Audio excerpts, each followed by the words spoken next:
जी अस्सलाम वालेकुम दोस्तों। तो आज की वीडियो एक कमेंट्स का रिप्लाई है कि भाई ने कमेंट्स किया जनाब के रॉकी को खुला छोड़ के ठीक है डेरे पर, तो अहमद को अंदर ला के वीडियो बनाए। तो अज जो वीडियो बनाने लगे असी जनाब रॉकी को छड्डन लगे हैं तो अहमद अंदर खुला वा।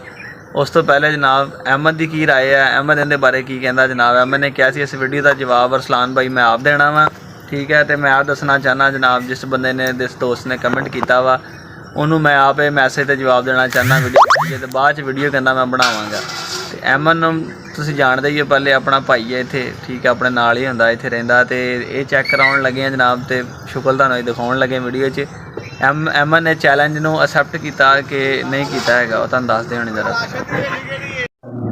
जी। तो दोस्तों यह जे अपना रॉकी ठीक है, यह पुष्पा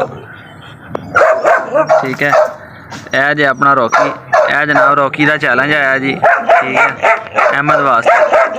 हुण अहमद की कहता चैलेंज के मतलब कि तुहानूं हुण जनाब अज अहमद आप ही दसेगा जी। अस्सलाम वालेकुम। हाँ जी अहमद साहब दसो जी। हट जा रॉकी बस कर, तेरी आवाज़ उच्ची बोली जरा कि जी ते खुला रहना मैं ते रॉकी नूं भी खुला छड्डना।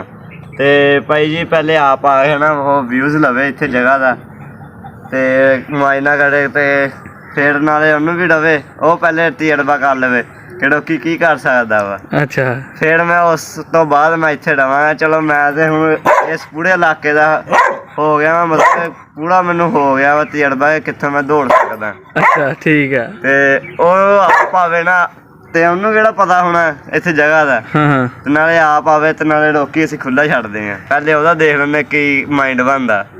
अच्छा यानी तेरा जवाब ये है कि भाई जिस बंदे ने चैलेंज किया वा वो पहले आप आके चैलेंज पूरा करके विखावे फिर मैं डवांगा, फिर तू चैलेंज करेंगा। हाँ जी इन्हें भी खुला छड़ जाएंगे, तेन भी अंदर खुला छड़ जाएंगे ठीक है। हाँ जी फिर दोनों जो एक ही बजूगा अहमद अली जाए है नहीं। अच्छा जी यह रॉकी है जनाब जिंदा चैलेंज आया तुहानूं दसिया जिस तरह कि रॉकी अहमद दा ते रज के दुश्मन हैगा वा।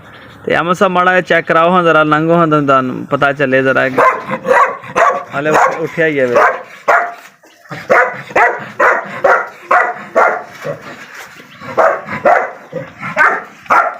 इत्थे खड़ा हो, इत्थे खड़ा हो, पीछे खड़ा हो, पीछे खड़ा हो, थोड़ा पीछे हो, पीछे खड़ा हो ना, थोड़ा परे नु हो।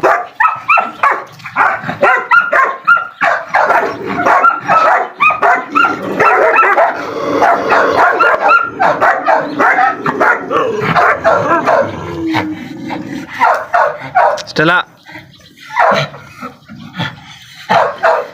अहमद की महसूस होंदा जदों लागों लंघदा तेनों पैंदा, तेनों डर खौफ लगदा कि नहीं?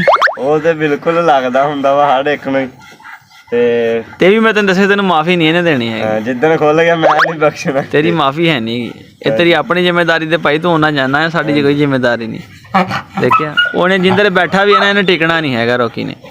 अच्छा भी अहमद दा हुण देख लो दोस्तों, तुसीं सुन लिया जी। अहमद ने कहा जिस बंदे ने मैनूं चैलेंज दिता वा पहले इत्थे आप आवे, आप आके चैलेंज नूं करे एक दफ़ा, जे वो कर सकेगा तो जनाब फिर अहमद कहंदा मैं भी अपनी जान दाव ते ला के जनाब चैलेंज नूं एक्सेप्ट करदा। इदां ही है हाँ जी। तो अज ये वीडियो बना रहे हैं 30 तरीक की शाम वाले दिन जनाब, तो इंशाल्लाह ताला जल्दी अपलोड होएगी। तो प्यारे प्यारे कमेंट्स करके दसियो जनाब, तो अहमद के हौसले के मुतलक भी दसियो तुसीं। ओके जी अल्लाह हाफिज़।